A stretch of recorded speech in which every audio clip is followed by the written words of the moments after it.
Listen, I need to tell you something that might hurt, but someone has to say it.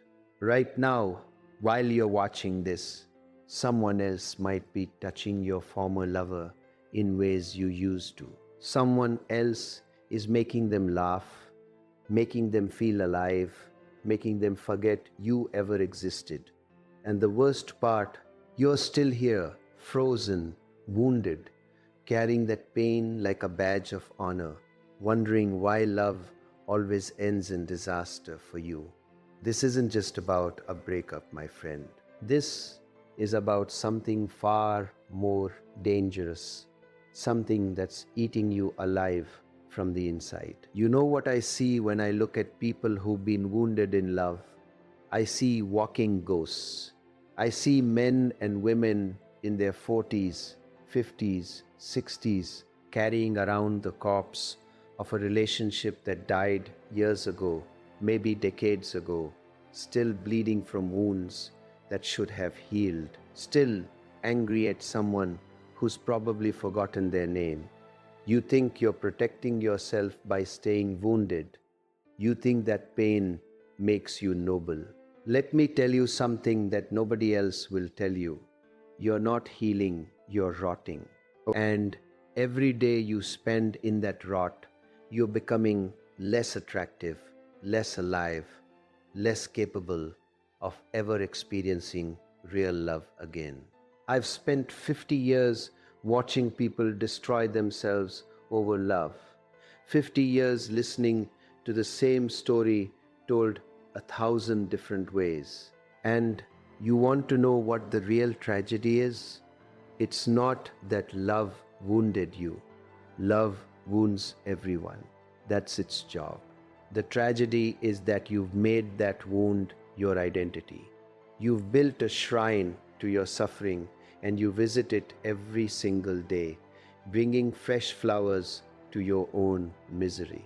Let me paint you a picture. You wake up in the morning and for the first few seconds, you're free.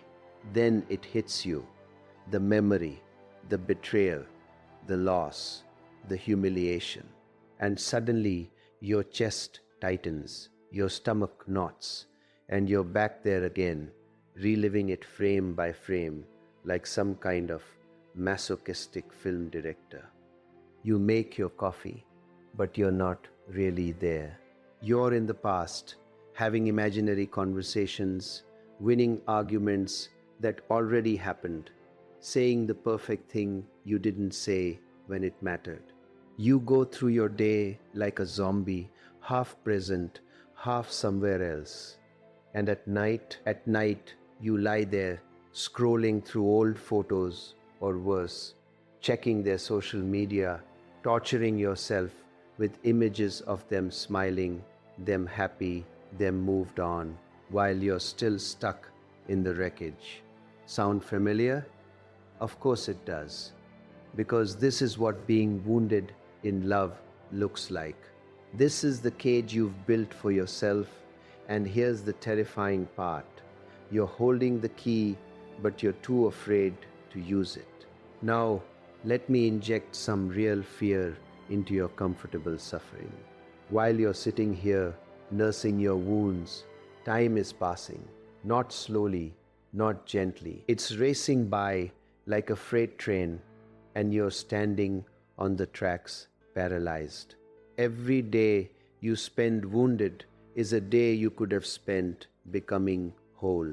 Every week you waste in bitterness is a week someone else could have loved you, desired you, chosen you, but they won't. You know why?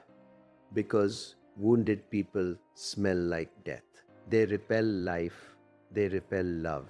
They repel everything vital and beautiful because they're radiating pain and fear and resentment from every pore. Your ex, the one who wounded you, they're not thinking about you.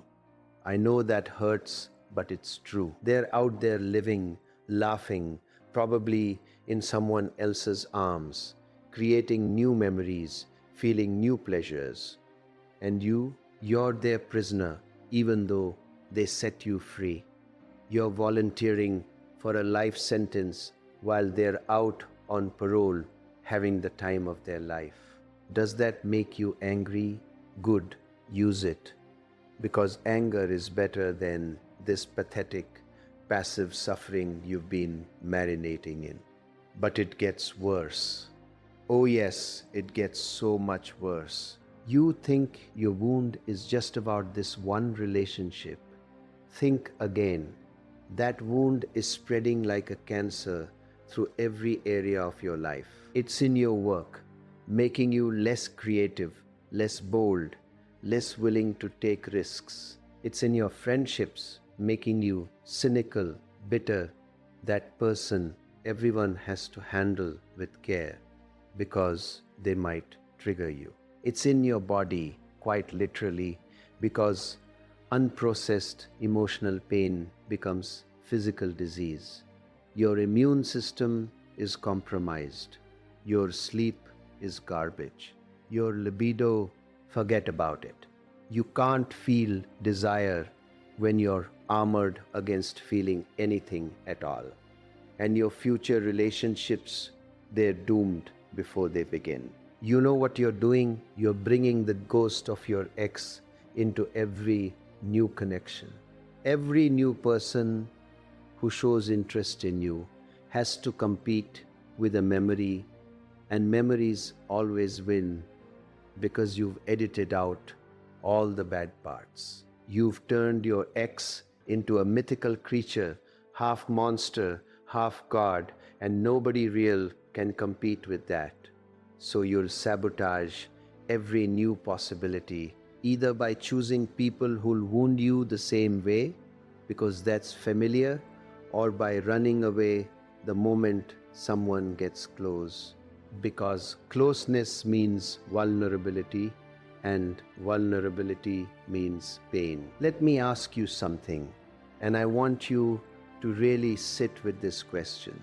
How much of your life are you willing to sacrifice to this wound? Another year? 5 years? The rest of your life? Because that's the trajectory you're on. You think time heals all wounds. That's the biggest lie ever sold. Time doesn't heal anything. Time just gives you more practice at being wounded. You'll become an expert at suffering, a black belt in misery, a professor of pain. Is that really how you want to spend the precious, limited, unrepeatable days you have left on this earth? And here's the cruelest irony of all. The person who wounded you, they're probably not even a bad person. They're just another confused human being, stumbling through life, trying to find happiness, making mistakes, following their own pain. But you've turned them into your personal devil, the source of all your problems, the reason you can't be happy. As long as you keep them in that role, you stay powerless. You've given them all the power over your happiness, your peace, your future. You've made them God and yourself a helpless victim. And victims never heal, because healing would mean taking responsibility, and responsibility is terrifying. I can see some of you getting defensive right now. Good. That means I'm getting close to something true. You're thinking, but Osho, you don't understand. What they did to me was really bad. They cheated, they lied, they left me for someone else. They wasted my best years. And you're right, maybe it was bad, maybe it was terrible, maybe it was genuinely traumatic. I'm not minimizing your pain, but here's what I am saying. Your pain is valid, but your attachment to that pain is a choice. Your wound is real, but your refusal to heal is a decision you're making every single day. Now, before this gets even darker, before I show you just how deep this rabbit hole goes, I want you to understand something. I'm not here to judge you. I'm not here to shame you. I've been wounded too. I've loved and lost. I've felt betrayal. I've known the particular agony of realizing that someone you trusted with your heart treated it like garbage. The difference is, I didn't stay there. I didn't build a house in that pain and invite everyone over for dinner. I learned something that I'm going to share with you today. Something that will change everything if you let it.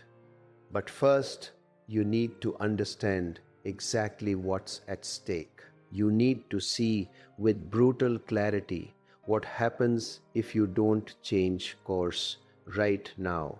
Because the path you're on doesn't just lead to loneliness, it leads to something far worse. It leads to becoming one of those bitter, hardened people who've forgotten how to feel joy. You've met them. Maybe you're becoming them. They're the ones who respond to every love story with cynicism, every act of kindness with suspicion, every possibility with fear. They're alive, but they're not living. They're breathing, but they're not feeling. They've successfully protected themselves from ever being hurt again by also protecting themselves from ever being truly happy again. Is that what you want? To be safe and dead inside, to reach 70, 80 years old and realize you spent half your life punishing yourself for someone else's crime. To look back and see decades wasted on resentment, on replaying the past, on what ifs and if onlys and why mess. Because that's where this road goes, my friend. That's the destination of unhealed wounds, not dramatic tragedy, but quiet desperation, not explosive pain, but dull, constant ache, a life half lived, a heart half open, a soul half dead. And while you're slowly dying inside, life is happening, real, messy, beautiful, chaotic life. Opportunities are passing you by. People who could love you are walking past because you're invisible, wrapped in your cocoon of pain. Experiences that could transform you are knocking on your door, but you can't hear them over the noise of your internal dialogue, that endless loop of grievance and regret. Money, success, creativity, passion, all of it requires an open heart, and your heart is closed for business, permanently under renovation, never quite ready to open again. Let me tell you about someone I knew. A woman, 52 years old, came to me after her husband left her for a younger woman. Classic story, right? 25 years of marriage, 3 children, comfortable life, then boom, he's gone. She was devastated, understandably so. But here's what happened. She held on to that devastation like it was the last piece of him she had. 5 years later, she was still telling the same story with the same emotion as if it had happened yesterday. Her children had moved on. Her ex-husband had remarried and seemed happy. Her friends had stopped inviting her places because she brought the energy of a funeral to every gathering. She'd gained 40 pounds. She'd quit her job. She spent her days in a bathrobe, scrolling through old photos, imagining revenge scenarios, writing letters she never sent. When I asked her why she was doing this to herself, she looked at me with genuine confusion. She said, "I'm not doing anything to myself. He did this to me." And there it was, the fundamental misunderstanding that keeps people trapped for decades. Yes, he initiated the wound, but she was the one keeping it fresh, reopening it daily refusing to let it scar over. She'd made her wound her identity. Who would she be without it? What would she think about all day if not him? How would she explain her life if not as a tragic victim of betrayal? This is what I mean by making a shrine to your suffering. This is what I'm trying to wake you up from, because I don't know if that woman ever healed. Last I heard, she was still there, still stuck, still wounded 10 years later. And the most tragic part, her ex-husband probably rarely thinks of her. She's a chapter in his past. He's written several new chapters since then, but for her, that chapter never ended. It became the whole book. Don't let that be you. Please, for the love of whatever you consider sacred, don't let that be you. Now, I know what some of you are thinking. You're thinking, okay, Osho, you've scared me sufficiently. You've shown me the abyss I'm staring into. Now what? How do I actually heal? How do I stop being wounded? And that's exactly what we're going to get into. But I need you to understand something first. Healing is not comfortable. It's not a gentle process. It's not about affirmations and bubble baths and treating yourself kindly. Though those things have their place, real healing is more like surgery. It hurts. It requires cutting into infected tissue. It demands that you face things you've been avoiding, feel things you've been numbing, admit things you've been denying. Are you ready for that? Because if you're looking for a band-aid, a quick fix, a magic spell that makes the pain disappear without any effort on your part, you can stop watching right now. This isn't that. This is the real work, the hard work, the work that actually changes lives. But here's what I promise you. If you do this work, if you really commit to it, not half-heartedly, not when you feel like it, but with everything you've got, you will emerge from this wound transformed. Not just healed, but better than you were before.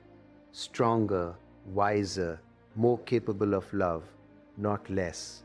More open, not more closed. More alive, not more dead. The wound will become a doorway. The pain will become power. The betrayal will become a blessing. Not because it was good, but because of what you made of it. So let's start with the first and most important step. You need to understand what a wound actually is. Not metaphorically, not poetically, but psychologically and energetically. A wound in love is a rupture in your sense of self. When you love someone, you extend your boundaries to include them. You become vulnerable.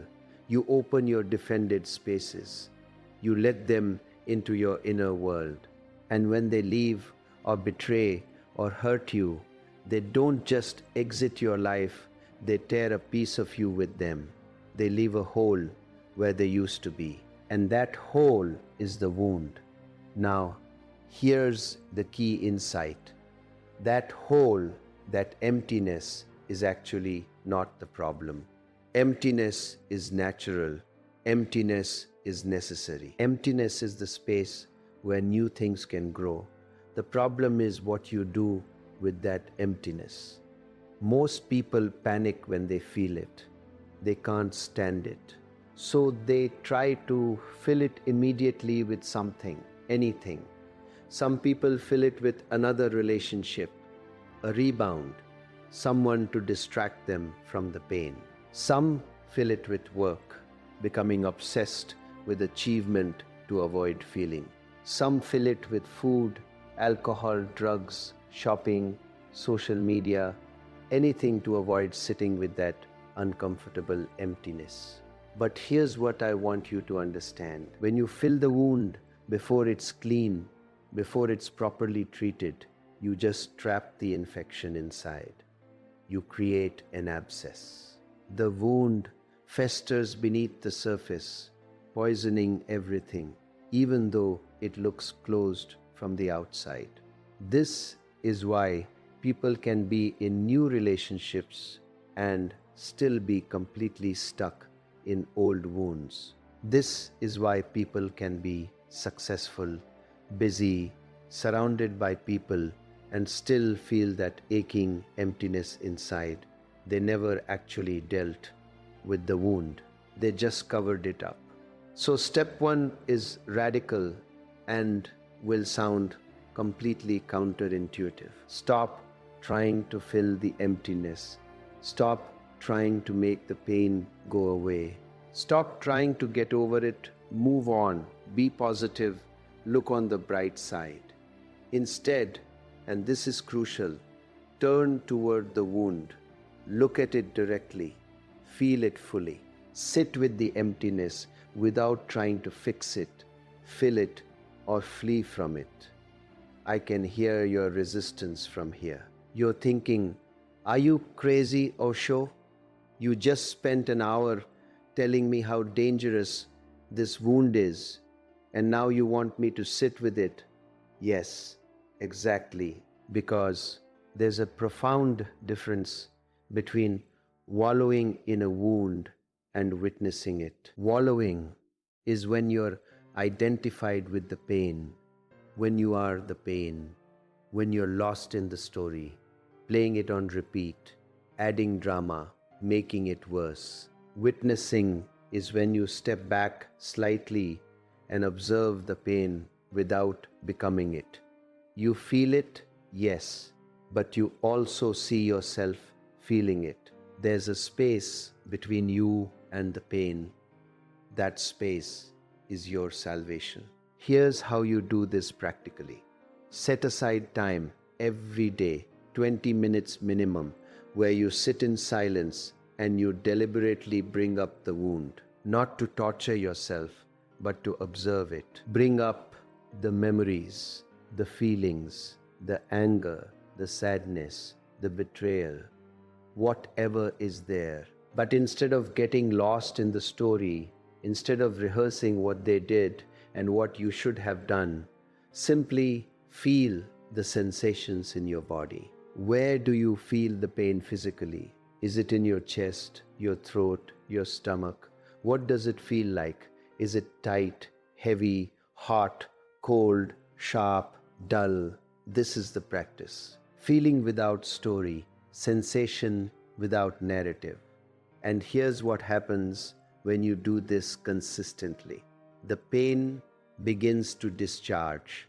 It's like lancing a boil. All that infected emotional material that's been trapped inside starts to release. You might cry, you might shake, you might feel waves of anger or grief.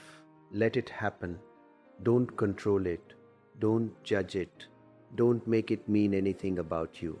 It's just energy moving through you, energy that's been stuck for months or years, finally finding an exit. Most people are terrified to do this because they think if they really let themselves feel the pain, it will destroy them. They think they'll fall apart and never put themselves back together. But the opposite is true. It's the unfelt pain that destroys you. It's the pain you're holding at bay with all your strength that's draining your life force. When you actually allow yourself to feel it fully, it moves through and releases. It doesn't last forever. No emotion does.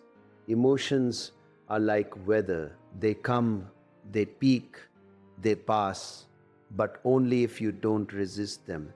Resistance makes them permanent. So that's step one. Turn toward the wound. Feel it fully without story. Do this daily until the charge begins to diminish, and it will diminish. I promise you. Not because you're suppressing it or denying it, but because you're finally allowing it to complete its natural cycle. Now, step 2 is going to challenge everything you believe about love and relationships. You need to take radical responsibility for your wound. Notice I didn't say take responsibility for what happened to you. If someone betrayed you, lied to you, cheated on you, that's on them. That's their karma, their issue, their failure. You're not responsible for their actions, but you are 100% responsible for your response. You're responsible for what you do with the wound. You're responsible for how long you carry it. You're responsible for whether it becomes a prison or a portal. This is where most people get stuck. They confuse taking responsibility with accepting blame. They think if they stop blaming their ex, they're somehow saying what happened was okay. But that's not what responsibility means. Responsibility means responsibility, the ability to respond rather than react, the ability to choose your relationship with your past rather than being determined by it. Here's the hard truth. As long as you're blaming someone else for your unhappiness, you're powerless. You've given them all the power. They hold the key to your prison. Only they can release you by apologizing, by coming back, by acknowledging what they did, by suffering as much as you've suffered. But what if they never do? What if they never apologize? What if they never even think they did anything wrong? What if they die tomorrow? Are you going to stay imprisoned forever, waiting for a pardon that never comes? Taking responsibility means taking back your power. It means saying, yes, they wounded me, but I'm the one who decides what happens next. I'm the one who decides how long this lasts. I'm the one who holds the key to my own cage. This doesn't mean what they did was okay. It doesn't mean you're weak for being hurt. It means you're strong enough to heal yourself instead of waiting for someone else to do it for you. Practically, this looks like stopping the blame narrative. Every time you catch yourself thinking about what they did to you, pause. Acknowledge it, yes, they did that. And then ask yourself, what am I doing to myself right now? How am I keeping this wound alive? What am I getting out of staying wounded? Because here's another uncomfortable truth. There are payoffs to staying wounded. There's the identity, I'm the person who was betrayed. There's the excuse, I can't be happy because of what they did. There's the sympathy from others. There's the moral high ground. There's the avoidance of risk.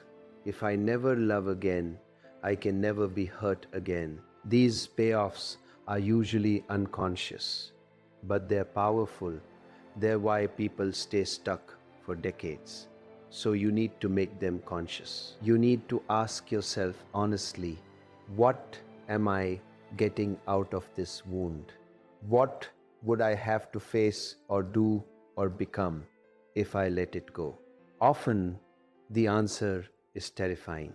You'd have to face your own responsibility for the relationship's failure. You'd have to admit you ignored red flags. You'd have to acknowledge your own patterns that keep attracting the same type of person. You'd have to risk being vulnerable again. You'd have to step into an unknown future without the familiar comfort of your grievance. But until you face these things, you can't heal. Healing requires brutal honesty with yourself. Not self-flagellation, not making yourself wrong, but clear-eyed acknowledgement of the whole truth, not just the parts that make you the innocent victim. Let me give you a specific practice for this. Write down your story of of what happened, the whole story in detail, exactly as you've been telling it to yourself and others. Then read it back and notice where you've cast yourself as purely innocent and them as purely guilty. Notice where you've edited out your own contributions. Notice where you've made it more dramatic than it was. Notice where you've left out context that might complicate the narrative. Then rewrite the story, but this time include everything. Include the ways you weren't present in the relationship. Include the red flags you ignored because you were so attached to the fantasy. Include the times you betrayed yourself by staying when you should have left. Include your own fears, insecurities, patterns, not to blame yourself, but to see the whole picture, because the whole picture is always more complex than victim and perpetrator. It's always two imperfect humans colliding, both bringing their wounds, both making mistakes, both responsible for the dance, even if one person ended it badly. This practice is painful. It requires you to come down from the moral high ground. It requires you to see your ex as a flawed human rather than a monster. It requires you to see yourself as a participant rather than a victim. But this is where your power returns. This is where healing becomes possible. Because once you see your part, you can change it. You can learn from it. You can make different choices next time. But as long as it's all their fault, you're helpless. You're just waiting for the universe to send you a better person next time. And guess what? It won't. It'll send you the same person in different packaging until you learn what you need to learn. Now we're going to go even deeper. Step 3 is about understanding the real source of your wound. And this is going to sound strange at first, but stay with me. Your ex didn't actually wound you. They triggered a wound that was already there. They poked a bruise that already existed. They opened a cut that never properly healed from childhood, from your parents, from your first love, from a lifetime of accumulated hurts. Think about it. Why do two people respond so differently to the same event? One person gets cheated on and after a period of grief moves on and finds love again. Another person gets cheated on and spends 20 years unable to trust anyone. Same event, radically different response. The difference isn't in what happened. The difference is in what that event meant to each person, and what it meant depends on their history, their wounds, their unresolved trauma. If you had a parent who abandoned you, betrayal in love will devastate you in a particular way because it confirms your deepest fear: I'm not enough, people always leave, I'm unlovable. If you had a parent who was critical and withholding, rejection in love will destroy you because it confirms your core wound: I have to be perfect to be loved, and I failed. If you grew up in chaos, the end of a stable relationship will terrify you because it represents a return to the chaos you spent your life trying to escape. So the wound you're carrying from your ex is actually layered on top of much older, deeper wounds. And this is actually good news. Why? Because it means healing this wound gives you the opportunity to heal all the wounds beneath it. This breakup, this betrayal, this loss, it's not just about this relationship.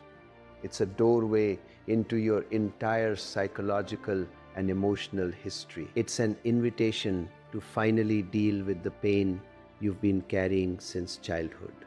Here's how you work with this. When you're sitting with your wound, feeling the sensations in your body, ask yourself, when is the first time I felt this feeling?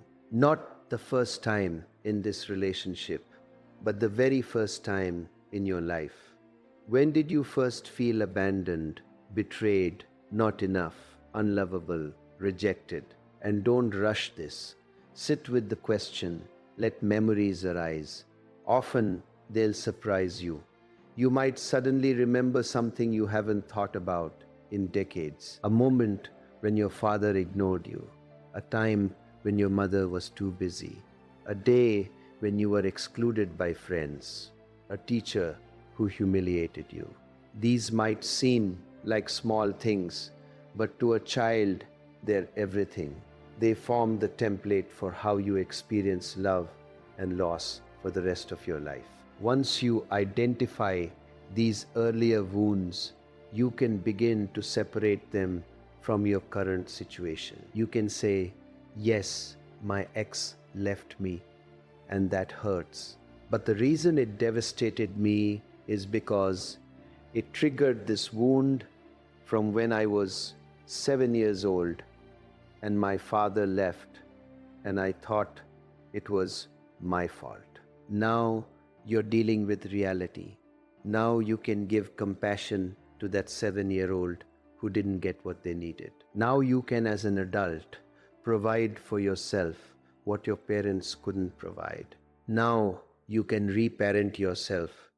Reassure that wounded child that they're safe now, they're loved now, they're enough now. This is deep work, and it might require a good therapist or counselor to help you navigate it.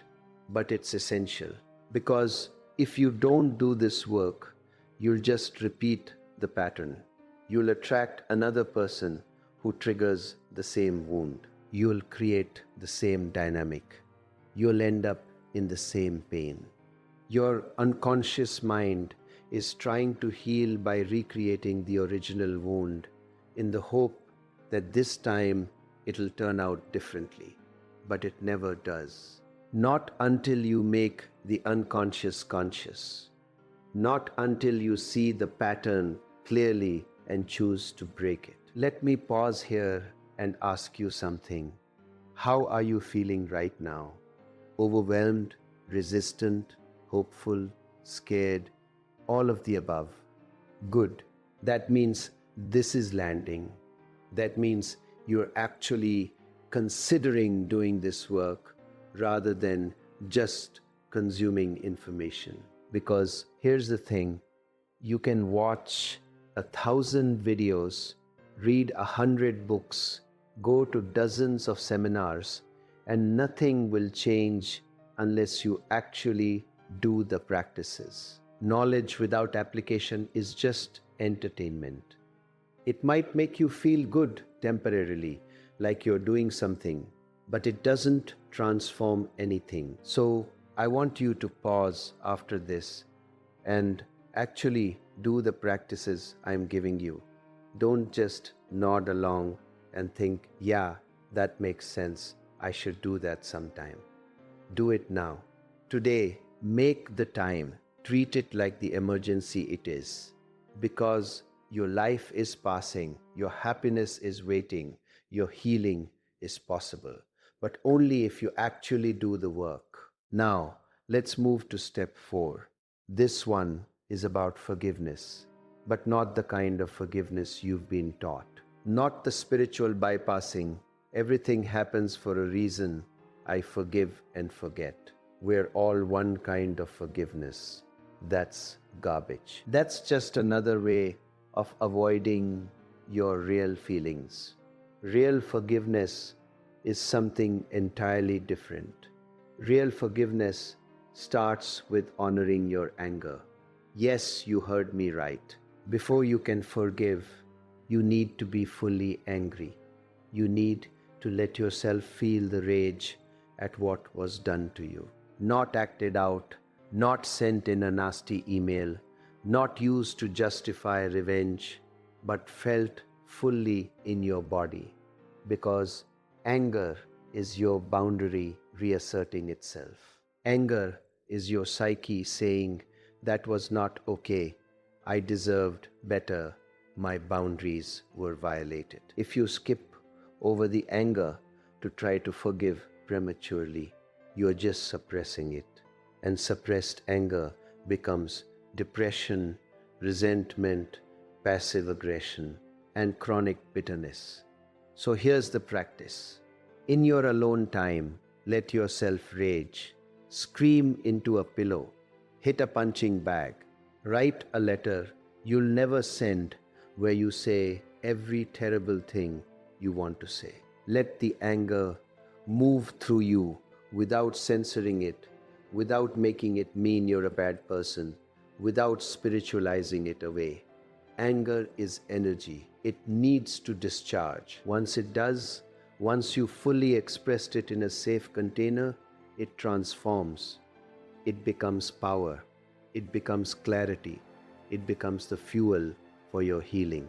Only after you've honored your anger can you move toward forgiveness. And here's what forgiveness actually is. It's not saying what they did was okay. It's not reconciling with them. It's not even necessarily telling them you forgive them. Forgiveness is an internal process where you release your attachment to their punishment. You stop needing them to suffer for what they did. You stop waiting for karma to get them. You stop fantasizing about their regret. You let them go, not because they deserve it, but because you deserve peace. Forgiveness is recognizing that holding on to resentment is like drinking poison and expecting them to die. It's choosing your freedom over your grudge. It's understanding that they did the best they could with the consciousness they had at the time, even if their best was terrible. It's seeing them as a flawed, wounded human rather than a villain in your story. And most importantly, it's acknowledging that your healing has nothing to do with them. They don't need to change, apologize, or suffer for you to be free. You can be free right now, regardless of what they do or don't do. Here's a powerful forgiveness practice. Sit quietly and bring the person who wounded you to mind. See them clearly. Then say, either out loud or internally, I release you. I release my need for you to be different than you are. I release my need for you to acknowledge what you did. I release my need for you to suffer. I release my need for you to save me or complete me or validate me. I release you back to your own path, and I reclaim my energy, my power, my life. You no longer have power over my happiness. I set you free, and in doing so, I set myself free. You might need to do this practice many times. Forgiveness isn't usually a one-time event. It's a process. You forgive, then you get triggered and you're angry again. Then you forgive again.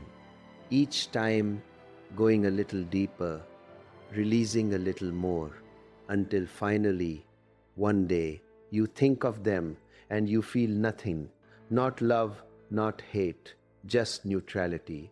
That's when you know you're free. But here's what's crucial to understand. Forgiveness doesn't mean you trust them again. It doesn't mean you let them back into your life. Forgiveness and boundaries are not opposites. You can forgive someone completely and still never speak to them again. You can wish them well from a distance and still protect yourself from further harm. Forgiveness is for you, not for them. It's about your internal freedom, not your external relationship. Now, step 5 is about reclaiming your energy. When you're wounded in love, a part of your energy remains attached to the person who wounded you. It's like you've left a piece of yourself with them. You're constantly thinking about them, wondering about them, checking on them, imagining scenarios with them. That's your energy leaking out, being wasted on someone who's no longer in your life. And as long as that's happening, you don't have full access to your power. You're running on half battery because the other half is still plugged into them. So you need to consciously call your energy back. Here's a visualization practice that's incredibly effective. Sit quietly, close your eyes, and imagine a cord connecting you to your ex. Really see it. What does it look like? Is it thick or thin? What color is it? Where does it attach to your body? Usually, it's at the heart or solar plexus. Now, imagine taking a pair of golden scissors and cutting that cord. See it clearly. Feel the release, then watch as the end of the cord that was attached to them retracts back into your body, bringing all your energy with it. See yourself glowing brighter as your energy returns. Feel yourself becoming whole again. You can enhance this by saying, I call back all the energy I've invested in this person. I call back my attention, my thoughts, my hopes, my fantasies, my plans. I call back every piece of myself I've given away. I am whole. I am complete. I am free. Again, this might need to be repeated multiple times, especially if it was a long relationship or a particularly intense wound. But each time you do it, you'll feel lighter, more present, more available for your actual life instead of the ghost of your past. Another crucial part of reclaiming your energy is stopping the behaviors that keep you attached. You know what I'm talking about. Checking their social media, driving by their house, asking mutual friends about them, keeping gifts or photos where you see them daily. These behaviors are like picking at a scab. They prevent healing, they keep the wound fresh, they keep your energy hooked into them. So you need to do a radical detox. Block them on all social media. Delete their number. Put away or give away anything that reminds you of them. Tell your friends you don't want updates about them. Create a complete energetic separation. This isn't about being mean or bitter. It's about giving yourself the space to heal. You can't get over someone you're still energetically entangled with. You need clean boundaries, physical, digital, and emotional. I know this feels extreme. I know part of you wants to keep that door open just a crack, just in case. But that's the part of you that wants to stay wounded. The part that's afraid of truly moving on. Because moving on means accepting it's really over. And accepting it's really over means grieving fully. And grieving fully is painful. But it's the only way through. You can't heal and stay attached. You have to choose. Step 6 is about rebuilding your relationship with yourself. This is the most important step, and it's the one most people skip. They go from one relationship directly into another, or they focus all their healing work on understanding the other person, or they just try to stay busy enough that they don't have to face themselves. But here's the truth that will set you free. The relationship that was actually broken wasn't with your ex. It was with yourself. Think about it. If you had a solid, loving, committed relationship with yourself, would you have tolerated whatever you tolerated? Would you have ignored the red flags? Would you have stayed past the expiration date? Would you have betrayed your own needs, values, and boundaries to keep someone else happy? No, you wouldn't have. The fact that you did means somewhere along the way you abandoned yourself. You prioritized their approval over your own integrity. You made them more important than you. And that's the real wound. That's what needs to heal. So, how do you rebuild a relationship with yourself? The same way you'd build a relationship with anyone. You spend time with yourself, you listen to yourself, you honor your needs, you keep your promises to yourself, you treat yourself with respect and kindness. You become the partner to yourself that you were looking for in someone else. Practically, this means several things. First, you need to get to know yourself again, or maybe for the first time. Who are you without a relationship? What do you actually like, not what you pretended to like to please someone else? What are your values, your dreams, your boundaries, your non-negotiables? Many people realize they have no idea who they are outside of relationship because they've spent their whole lives adapting to others, becoming who they needed to be loved. So start exploring, try new things, spend time alone without distraction. Journal, ask yourself deep questions and actually listen to the answers. What makes me come alive? What do I believe? What do I stand for? What am I no longer willing to tolerate? What do I want my life to look like? Not what you think you should want, not what your parents wanted for you, not what society says, but what you actually want. Second, you need to start keeping promises to yourself. This is huge. Most people are incredibly reliable for others and completely unreliable for themselves. They'll move heaven and earth to keep a commitment to someone else, but they break promises to themselves constantly. I'll start exercising tomorrow. I'll work on that project this weekend. I'll stop accepting less than I deserve. And then they don't. And each broken promise erodes their self-trust. It sends a message to your unconscious that you're not important. You're not worth following through for. You can't count on you. So start small. Make a promise to yourself and keep it. I will meditate for 10 minutes today.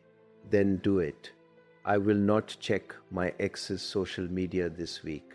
Then don't. I will eat a healthy breakfast tomorrow. Then do it. Build evidence that you can trust yourself. Build a track record of self-reliability. This is how self-esteem is actually built, not through affirmations, but through esteemable actions. Third, you need to learn to comfort yourself. One of the reasons people stay in bad relationships is because they don't know how to regulate their own emotions. They need someone else to soothe them, validate them, make them feel okay. But this is a setup for codependency and manipulation. You need to develop the capacity to be your own source of comfort and security. This means learning emotional regulation skills. When you're anxious, what helps? Deep breathing, walking, calling a friend. When you're sad, what soothes you? Music, a bath, crying. When you're angry, what helps you process it?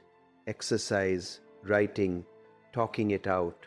You need a toolkit of strategies that work for you, so you're not dependent on another person to make you feel okay. It also means developing a kind, compassionate inner voice. Most people have an inner critic that's absolutely vicious. It says things to them they would never say to another human being. You're so stupid. You're unlovable. You always mess everything up. No wonder they left you. This voice is toxic and it needs to be replaced with an inner nurturer. Someone who speaks to you the way you'd speak to a beloved child or a dear friend. It's okay, you're doing your best. This is hard, but you're strong enough. You're worthy of love.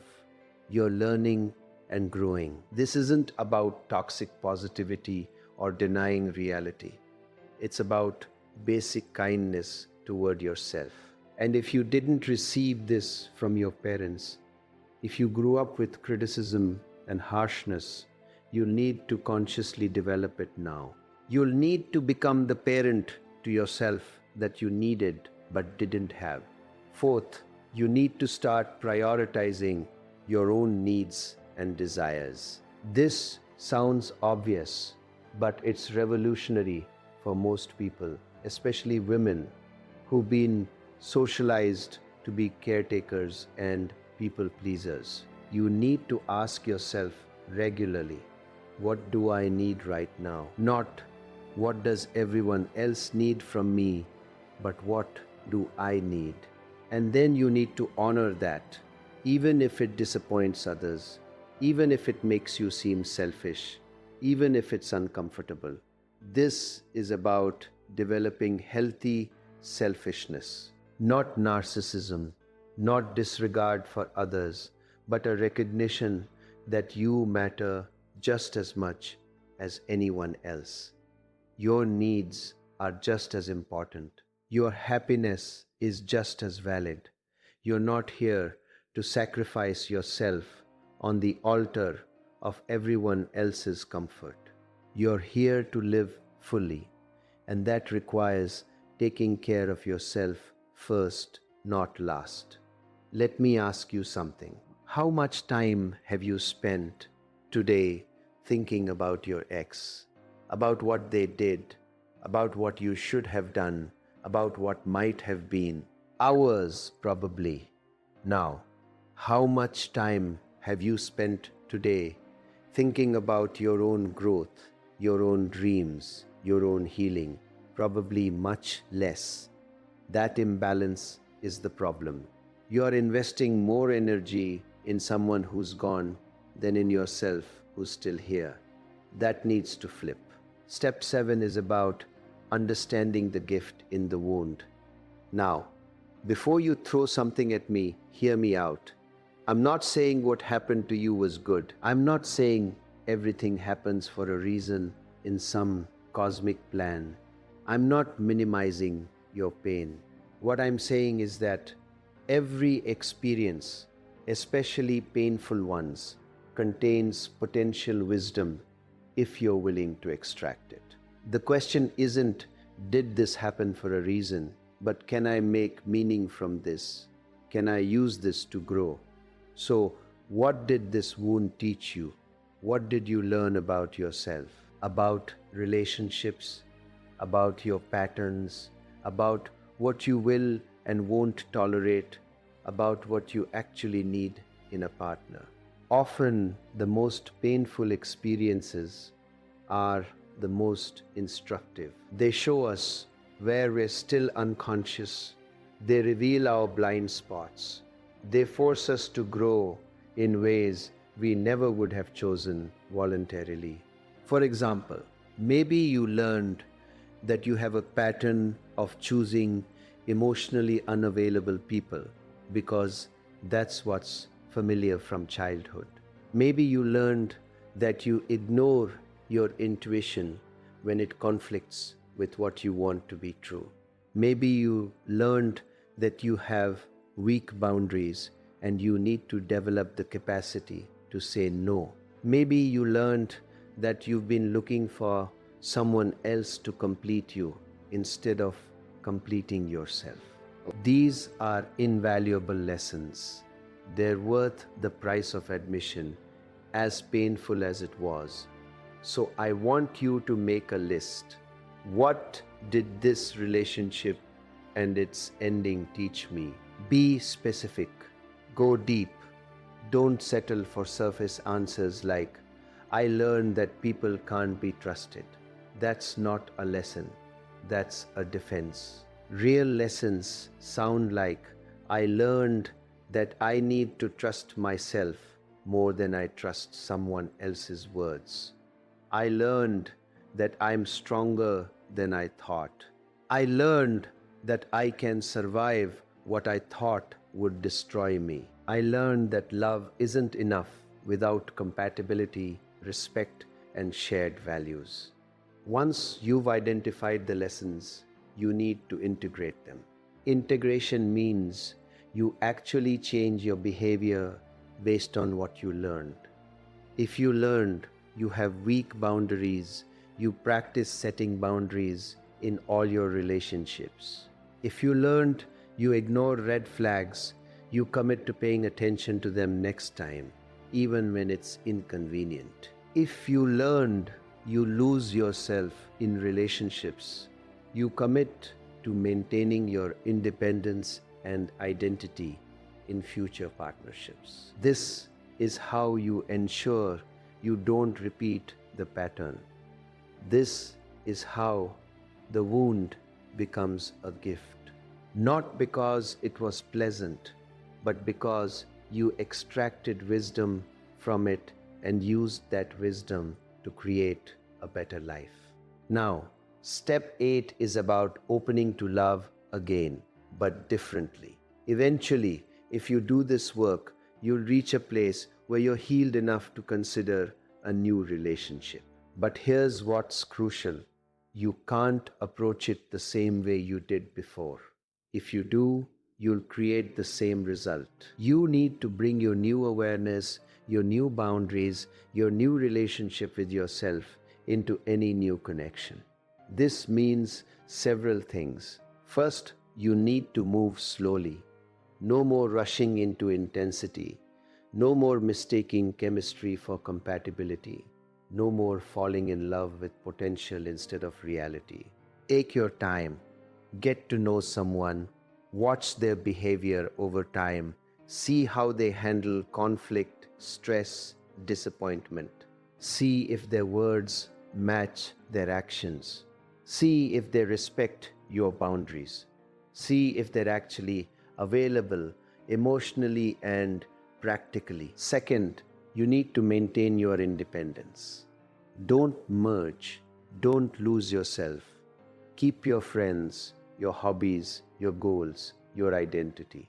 A healthy relationship is two whole people choosing to share their lives, not two half people clinging to each other to feel complete. If you find yourself abandoning your life to accommodate someone else, that's a red flag.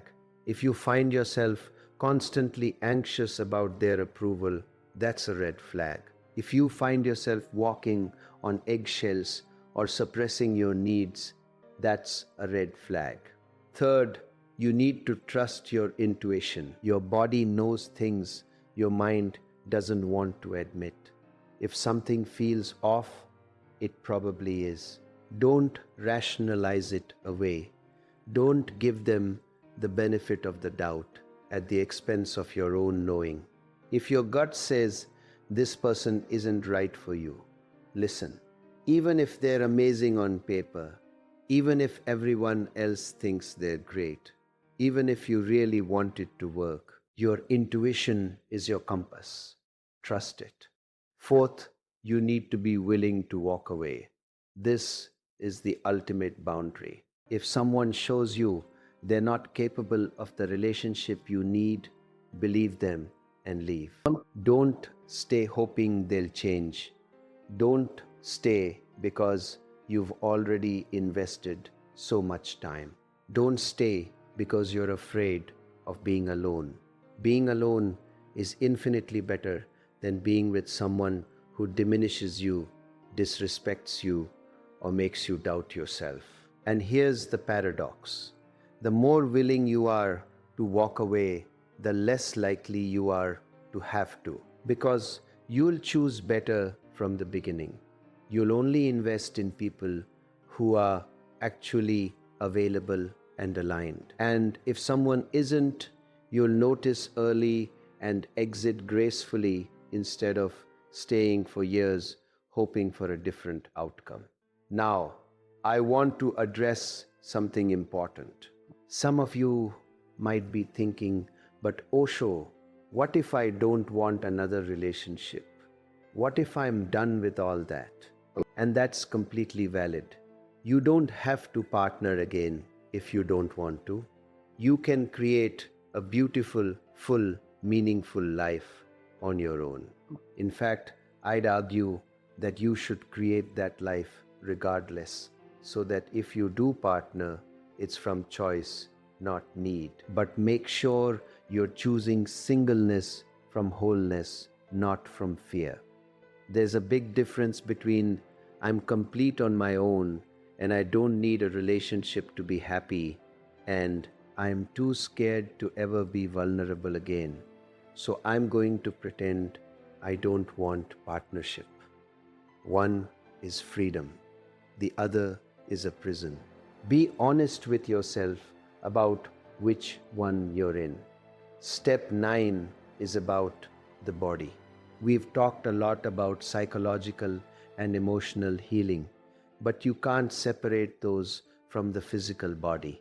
Your body holds trauma. Your body remembers every wound, every betrayal, every loss. And if you only work on the mental level, you'll only get partial healing. You need to involve the body. This means several things. First, movement. Trauma and emotional pain get stored in the body as tension, as holding patterns, as armoring.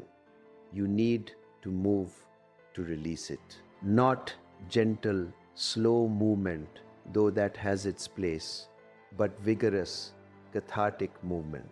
Dance wildly, run until you're exhausted. Do kickboxing, shake, let your body discharge the stored energy.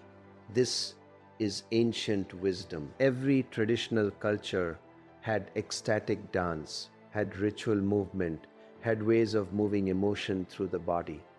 We've lost that in modern culture and we're suffering for it. Second, breath work. Your breath is directly connected to your emotional state. When you're in pain, you hold your breath or breathe shallowly. This keeps the pain locked in. Deep, conscious breathing moves emotion. There are many breathwork techniques, from simple deep breathing to more intense practices like holotropic breathwork or rebirthing. Find one that resonates and practice it regularly. You'll be amazed at what releases.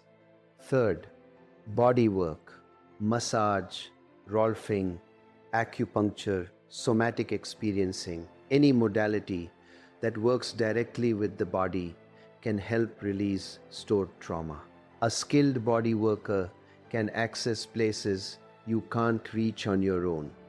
They can help your body remember it's safe to relax, to let go, to soften. Fourth, pleasure. This might sound strange, but pleasure is healing. When you've been wounded, you often cut yourself off from pleasure because you associate vulnerability with pain. But pleasure, sensual pleasure, is your birthright. It reconnects you with your aliveness. So do things that feel good in your body. Take baths, get massages, eat delicious food slowly, wear fabrics that feel good on your skin. Touch yourself, yes, sexually if that feels right, but also just touch, stroking your own arms, your face, your hair. Remind your body that touch can be safe and pleasuring, not just painful. Fifth, pay attention to your physical health. Emotional wounds often manifest as physical problems: insomnia, digestive issues, chronic pain, weakened immunity. You can't separate your emotional healing from your physical health. So take care of your body, eat well, exercise, sleep, hydrate. These aren't luxuries, they're necessities for healing. Your body is not just a vehicle for your head. It's not just something to be managed or controlled. It's intelligent, it's wise, it knows how to heal if you give it what it needs and stop interfering. So listen to it, honor it, work with it, not against it. Step 10 is about community and connection. One of the most damaging things about being wounded in love is the isolation it creates. You withdraw, you stop trusting, you stop reaching out. You convince yourself you're better off alone. But humans are social creatures. We heal in connection, not isolation. You need people, not to fix you or save you, but to witness you, to remind you you're not alone, to reflect back your worth when you've forgotten it. This doesn't mean you need to talk about your wound constantly. In fact, there comes a point where talking about it keeps it alive rather than helping it heal. But you do need authentic connection. You need friends who see you, who accept you, who love you not despite your flaws, but including them. You need people you can be real with, where you don't have to pretend you're okay when you're not. If you don't have this kind of community, you need to build it. Join groups, take classes, volunteer, put yourself in situations where you'll meet like-minded people. Yes, it's uncomfortable. Yes, it requires effort. But isolation is deadly. Literally, studies show that loneliness is as harmful to your health as smoking. You need connection to thrive. And here's something important. Be selective about who you share your healing process with. Not everyone deserves access to your inner world. Some people will use your vulnerability against you. Some will give terrible advice. Some will try to rush you through your process because your pain makes them uncomfortable. You need people who can hold space for you without trying to fix you, who can listen without judgment, who can be present with your pain without needing to make it go away. Also, consider working with a professional. A good therapist or counselor can be invaluable. They're trained to help you navigate this terrain. They can see patterns you can't see. They can offer tools and perspectives you don't have. There's no shame in getting help. In fact, it's one of the wisest things you can do. You wouldn't try to set your own broken bone. Why would you try to heal a deep emotional wound without support? Step 11 is about purpose and meaning. One of the reasons people get so devastated by the end of a relationship is because they made the relationship their purpose. Their whole identity, their whole reason for being was wrapped up in being someone's partner. When that ended, they lost not just a person, but their sense of meaning. They don't know who they are or why they are here anymore. This is why you need a purpose that's bigger than any relationship. You need a reason to get up in the morning that has nothing to do with another person. You need something you're creating, contributing, building. This could be your work if it's meaningful to you. It could be a creative project. It could be a cause you care about. It could be raising children if you have them. It could be personal growth itself. But it needs to be something that's yours, something that gives your life direction and meaning independent of your relationship status. When you have this, a breakup is painful, yes, but it's not devastating because you still have your purpose. You still have your reason for being. The relationship was part of your life, but it wasn't your whole life. This is the difference between healthy attachment and codependency. Healthy attachment means someone adds to your already full life. Codependency means someone is your life, and without them, you're nothing. So if you've been wounded and you're struggling to find meaning, this is your opportunity. What do you care about?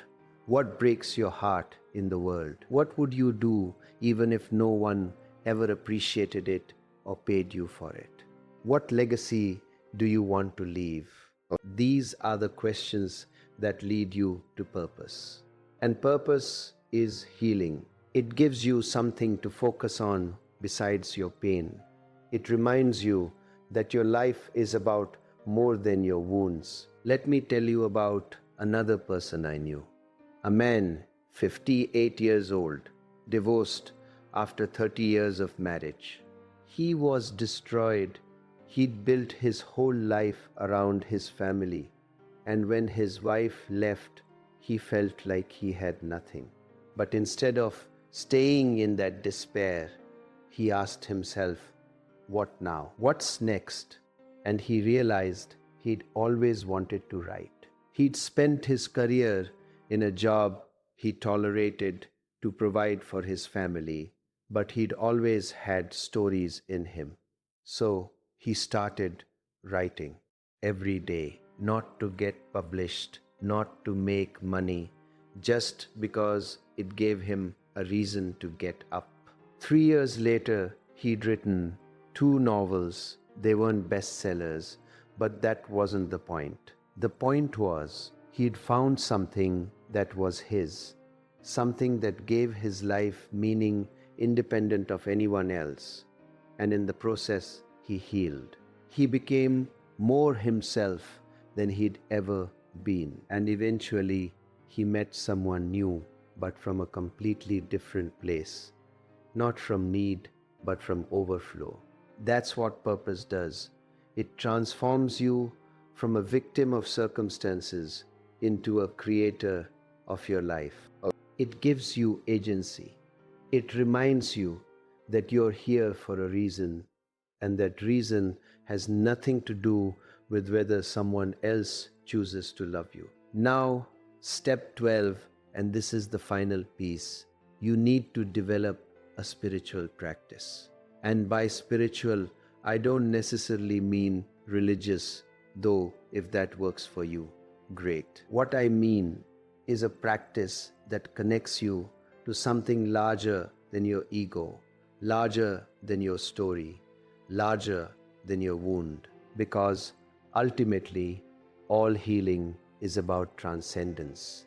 It's about realizing that you are not your wound, you are not your story, you are not even your personality. You are awareness itself, consciousness, the space in which all experiences arise and pass. This might sound abstract or woo-woo, but it's actually the most practical thing I can tell you. Because as long as you're identified with your wound, as long as you think you are the person who was betrayed, abandoned, hurt, you'll stay stuck. But when you realize that you are the awareness that's witnessing the wound, that's observing the pain, that's watching the story, suddenly there's space, there's freedom. The wound is still there, but you're not imprisoned by it.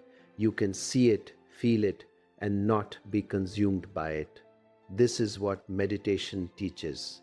Not positive thinking, not visualization, not affirmations. Just the simple practice of observing your experience without identifying with it. You sit, you breathe, you watch your thoughts arise and pass. You feel your emotions arise and pass. You notice sensations arise and pass. And gradually, over time, you realize that you are not any of these things. You are that which is aware of them. And that awareness is untouchable. It can't be wounded. It can't be betrayed. It can't be abandoned. It's always whole, always complete, always free. This is the ultimate healing, not fixing your story, not getting revenge, not even necessarily feeling better, but realizing your true nature, which was never wounded in the first place. Your body was wounded. Your emotions were wounded. Your ego was wounded. But your essence, your consciousness, your true self, that's untouchable. It's like the sky. Clouds come and go, storms come and go, but the sky remains vast, open, unchanged. So, develop a meditation practice. Start with just 10 minutes a day. Sit quietly, follow your breath. When your mind wanders, and it will constantly, just gently bring it back. Don't try to stop your thoughts. Don't try to feel peaceful. Just observe, just witness. Over time, this practice will change everything. Not because it makes your problems disappear, but because it changes your relationship to them. They become weather passing through rather than who you are. You can also explore other spiritual practices. Prayer, if that resonates. Time in nature, journaling, reading sacred texts, yoga, chanting. Find what connects you to that sense of something larger, something sacred, something eternal. Because when you're connected to that, your personal dramas become smaller. Not unimportant, but not all-consuming. You have perspective. You have peace that doesn't depend on circumstances. And here's what I've found after decades of working with people. The ones who heal most completely are the ones who develop this spiritual dimension. The ones who stay stuck are the ones who remain purely in the psychological realm, endlessly analyzing their wounds, understanding their patterns, but never transcending them. Understanding is helpful, but it's not enough. You need to go beyond understanding to direct experience of your true nature. So those are the 12 steps. Let me recap them quickly because I know we've covered a lot of ground. 1. Turn toward the wound and feel it fully without story. 2. Take radical responsibility for your healing. 3. Understand that your ex triggered wounds that were already there from childhood. 4. Honor your anger, then forgive, not for them but for you. 5. Reclaim your energy by cutting cords and stopping behaviors that keep you attached. 6. Rebuild your relationship with yourself. 7. Extract the lessons and wisdom from the experience. 8. When you're ready, open to love again, but differently. 9. Involve your body in the healing process. 10. Build authentic community and connection. 11. Find purpose and meaning beyond relationships. 12. Develop a spiritual practice that connects you to your true nature. These aren't steps you do once and you're done. They're ongoing practices. You'll move through them cyclically, going deeper each time. Healing isn't linear. You'll have good days and bad days. You'll think you're over it, then something will trigger you and you'll feel like you're back at the beginning. That's normal. That's part of the process.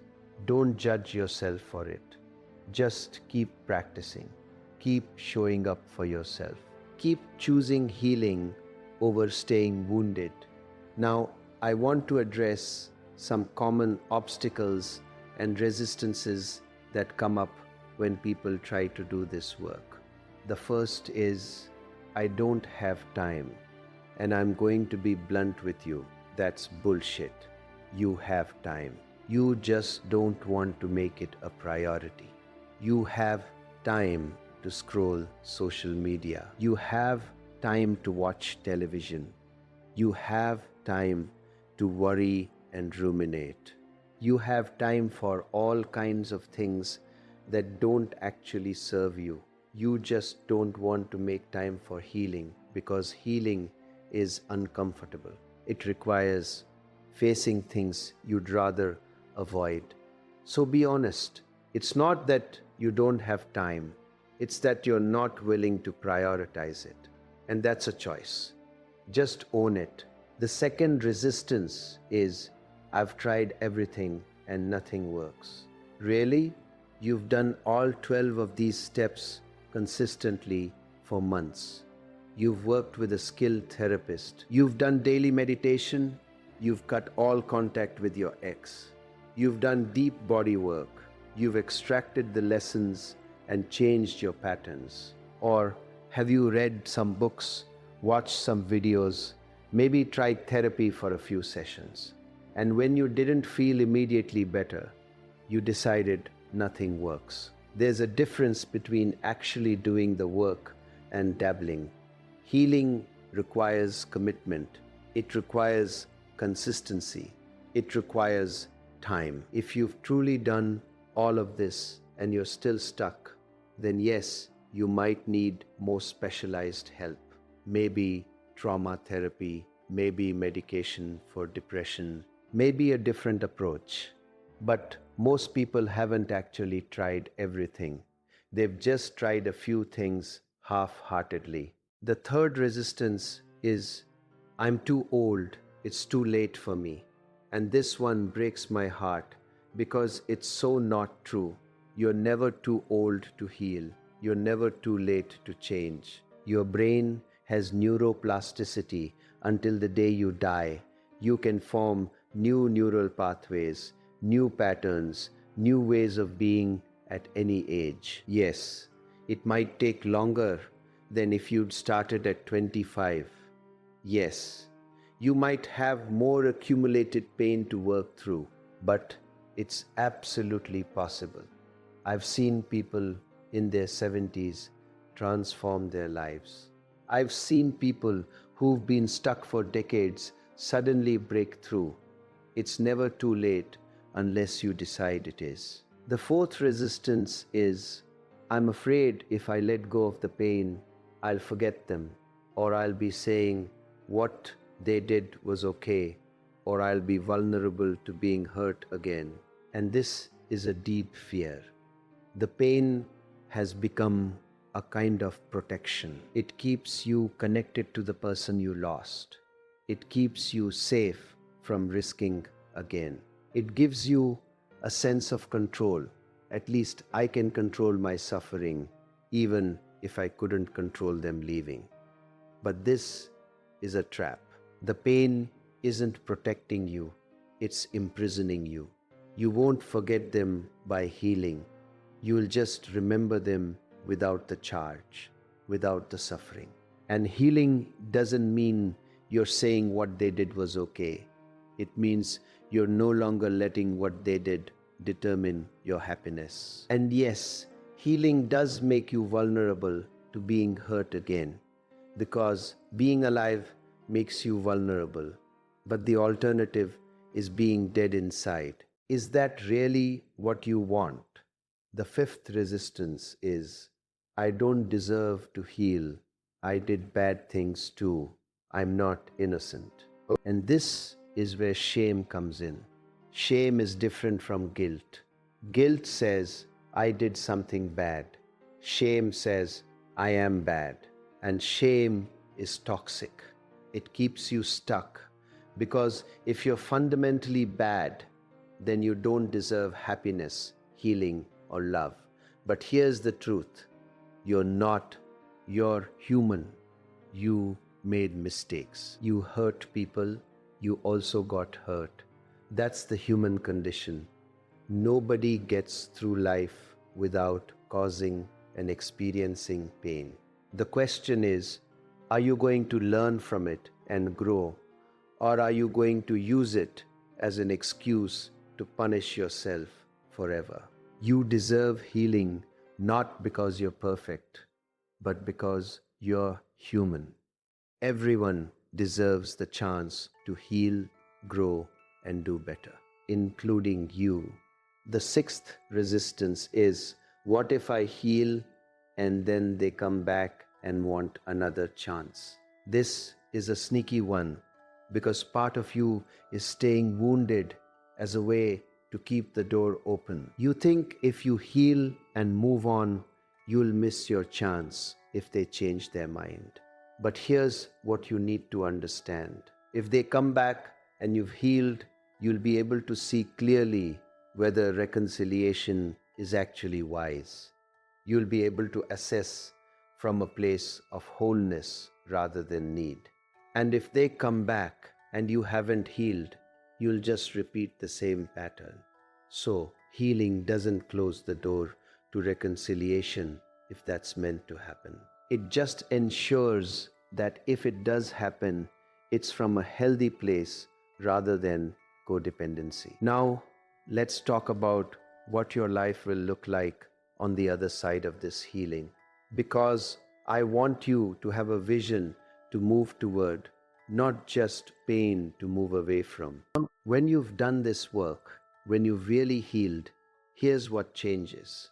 You wake up in the morning and your first thought isn't about them. You go through your day present, engaged, available for what's actually happening rather than lost in the past. You feel lighter, like you've put down a heavy backpack you didn't even realize you were carrying. You have energy for your life, your work, your passions, your relationships, because you're not spending it all on maintaining your wound. You start to feel joy again, not forced positivity, but real, spontaneous joy. A beautiful sunset moves you. A good meal delights you. A friend's laughter makes you laugh. You're not numb anymore. You're alive.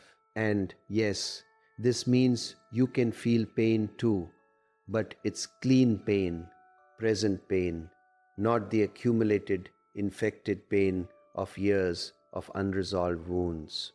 You become more authentic. You stop pretending. You stop people pleasing. You say what you mean. You ask for what you need. You set boundaries without guilt. You disappoint people when necessary. And instead of this making you less likable, it makes you more magnetic. Because authenticity is attractive. People are drawn to those who are real, who are whole, who are unapologetically themselves. You start attracting different people into your life.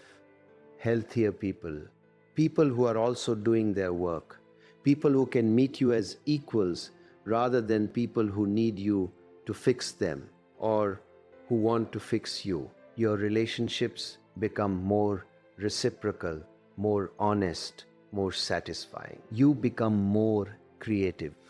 Pain that's held blocks creative energy. When you release it, that energy becomes available for creation. You might start a project you've been putting off for years. You might discover a new passion. You might change careers. You might write, paint, dance, build something. You have access to your life force again. You become more present. You're here, now, in this moment, rather than lost in the past or anxious about the future. And presence is where life actually happens. It's where joy is. It's where love is. It's where meaning is. The past is gone. The future hasn't arrived. This moment is all you ever have. And when you're healed, you can finally be in it. You develop compassion, not just for others, but for yourself. You see your own humanity, your own struggles, with kindness rather than judgment. And this compassion extends outward. You become less judgmental of others because you understand that everyone is carrying wounds. Everyone is doing their best with the consciousness they have. Everyone is struggling with something. You become more courageous. Healing requires courage, and developing that courage in one area of your life spreads to other areas. You become willing to take risks. You become willing to fail. You become willing to be seen.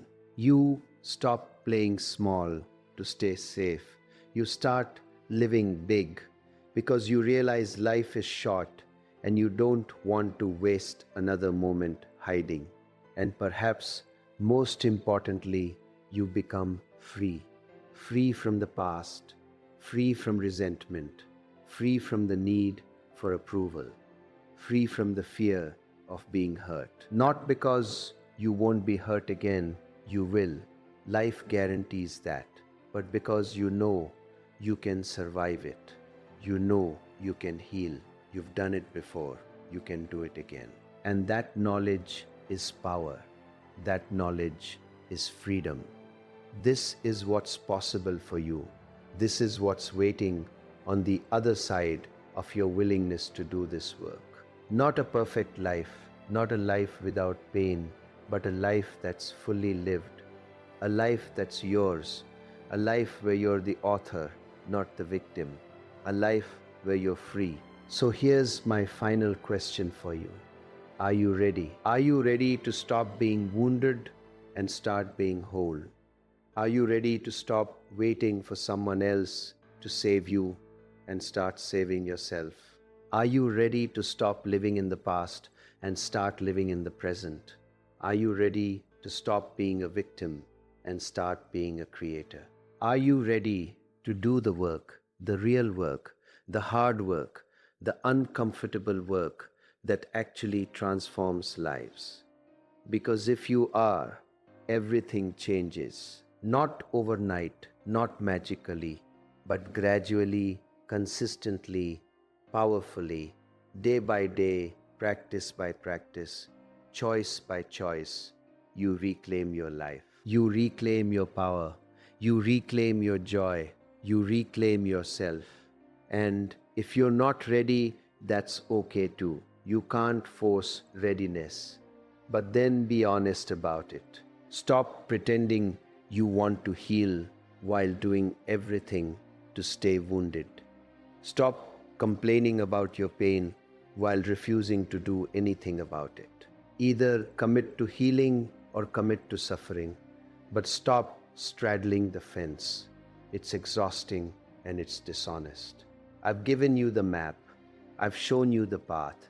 I've shared the practices that work, that I've seen work for thousands of people over decades, but I can't walk the path for you. Nobody can. This is your journey, your healing, your life. You're the only one who can do this. So what's it going to be? Are you going to close this video and go right back to checking your ex's social media, rehearsing old arguments, marinating in resentment? Or are you going to pause, take a breath, and start right now?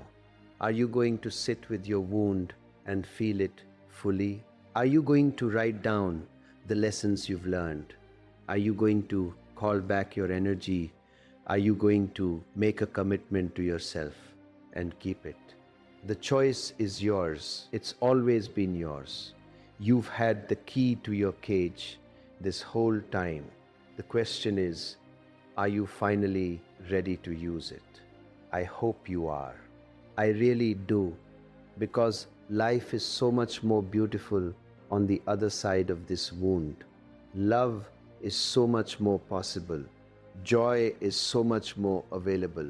You are so much more than this pain. You are so much more than what happened to you. You are infinite potential, infinite possibility, infinite capacity for healing and growth and transformation. Don't let one person, one relationship, one wound define your entire existence. You're bigger than that. You're stronger than that. You're more resilient than you know. And you're worthy of a life that's full, rich, meaningful, and free. So go. Start now. Do the work, heal yourself, reclaim your life.